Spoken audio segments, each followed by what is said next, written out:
Hey everyone, and welcome back to the Deep Dive. Today we're going to do a deep dive on the conflict in Manipur, India.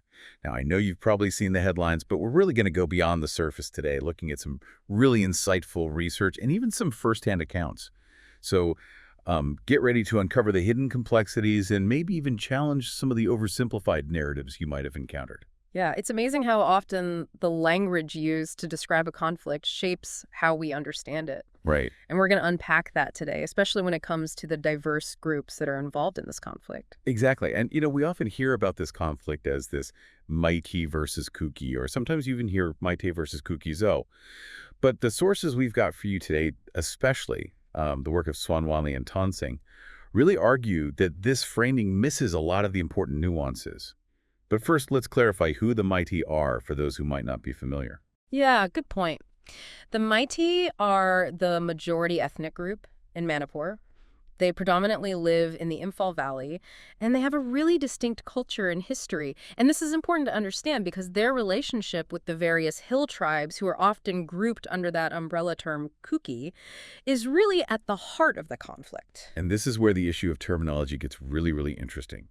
You see, the term Kuki itself is kind of a historical minefield. Yeah. Our expert can shed some light on this. So the term Kuki was actually imposed by British colonizers. Really?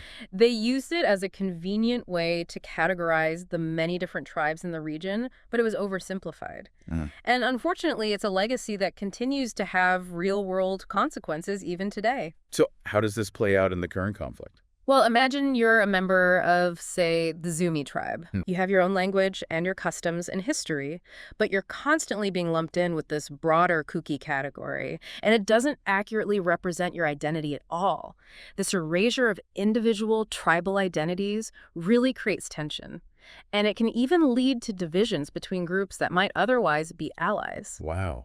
So it's not just a matter of semantics. It's about recognizing the unique experiences and grievances of each group that's involved in all of this. Okay. And our sources highlight how significant this really is. Exactly. For instance, there was this incident back in November of 2024 where a woman from the Mar tribe was tragically killed, and a lot of media outlets reported it as violence against tribal women without even acknowledging her specific Mar identity. Oh, wow. And, this might seem like a small detail, but it's incredibly significant because it feeds into a broader narrative that just homogenizes all of the hill tribes, and it just ignores their distinct struggles and perspectives. Yeah, it's like trying to fit a jigsaw puzzle together using only a few pieces. Right. They're never going to get the full picture. Exactly. And this misrepresentation isn't just theoretical. It has real-world consequences. The source cites another example: the killing of 10 Mar village volunteers that were misidentified as Kuki militants. Yeah, this kind of mislabeling is dangerous on so many levels. It reinforces harmful stereotypes. It perpetuates this fear and mistrust, and it can even escalate the violence. It's vital to understand that these tribes have their own histories and their own relationships with the Meitei, and all of these complexities are lost when we just lump everyone together as Kuki. It reminds me of that saying, when you're a hammer, everything looks like a nail. If we only have the Kuki hammer, we're missing all those nuances of the situation. We're failing to see the individual trees for the forest, so to speak.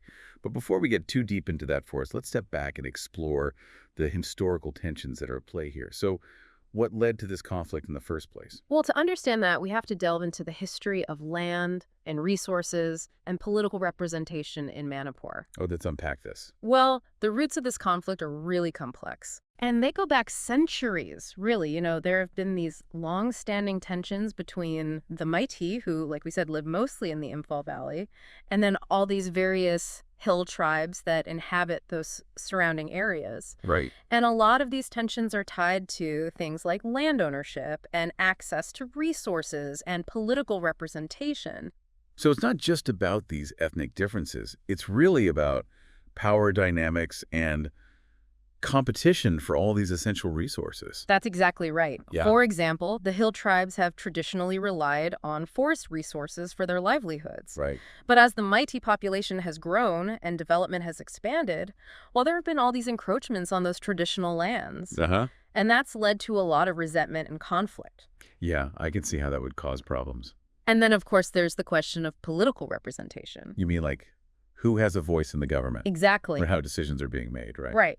The hill tribes often feel marginalized in the whole political process. Right. Their concerns are overlooked by the mighty dominated government. And this sense of exclusion just makes those tensions even worse. It's like a pressure cooker with multiple heat sources going at the same time. Wow. Yeah, that's a great analogy. And then this whole issue of terminology, lumping everyone together as kooky just adds fuel to that fire. Right, right. It's like we were saying before. Exactly.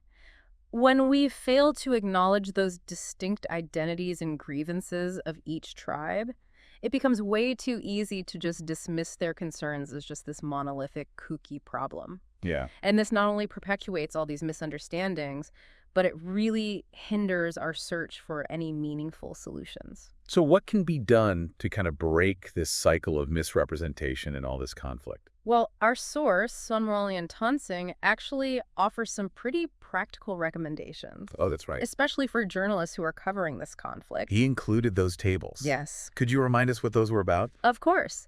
So he suggests we should consult Table 1, which provides guidance on how to approach different organizations and individuals within each of those different tribes. Yeah.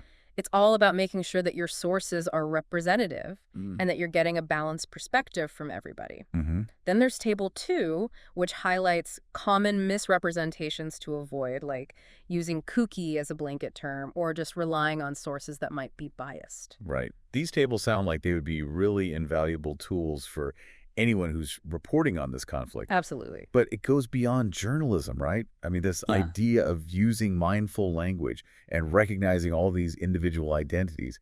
And that's something we could all benefit from, Oh, absolutely. especially when we're having conversations about any complex social issue. I completely agree with you. It's about moving beyond these simple binaries and embracing all those nuances of the situation.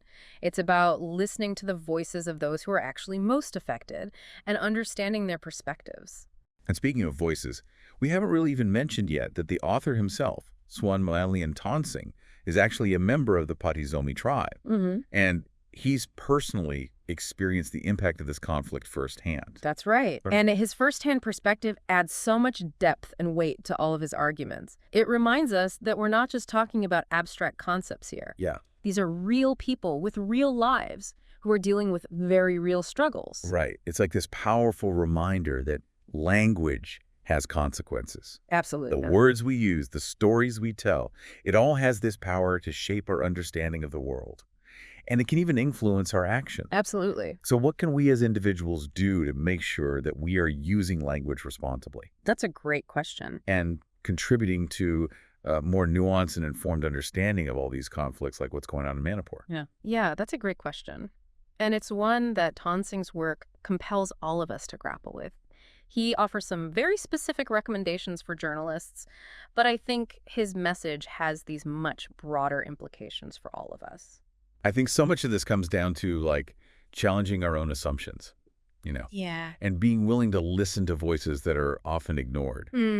It's easy to just get caught up in like the headlines Right. and oversimplified narratives, but like we've seen today, there's always more to the story. Exactly. And Tonsing really encourages us to move beyond that simple kooky versus mighty framework and really engage with those unique perspectives of every single tribe that's involved. Yeah. I mean, this means we need to seek out those diverse sources of information and question those dominant narratives that we always hear and really be mindful of the language that we're using. And, it's not about being politically correct. Right. It's about being accurate and respectful and really understanding the situation. It's about recognizing the humanity of every single individual Yeah. and acknowledging how complex their lived experiences really are. Absolutely. And as we've kind of talked about today, this isn't just relevant to the conflict in Manipur. Right. I mean, these principles apply to any situation where we're just trying to understand different cultures and communities and perspectives. Absolutely. I mean, whether we're talking about conflicts in other parts of the world or social issues within our own communities, Right.